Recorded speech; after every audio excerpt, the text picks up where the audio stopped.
पापा जी के जौना पर घूमी तू ऐस करेला कबहू खर्च नहीं कैस करेला कुल ही कमाइया सबत पौड़ाई बन सब सारी रात पिया ओनिए बिताई बात अपन भोजन न बसियती आहो राजा मांगे न सेनुराती कवैती आहो राजा कबो न बियाह बारा चैती।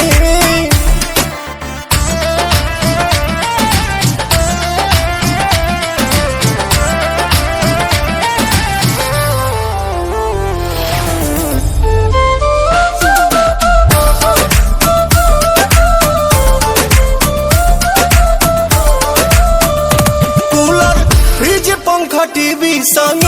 पहला सुनर बीबी तबो कहे न किया कदर करला हर घड़ी हमसे कदर करला जननी न पवन पिया न सताई बन मेकअप से कप खाती हटा न रोई बता प्रिंस ले ऑर्डर करवैती आहो राजा मांगे न सेनुराती कवैती आहो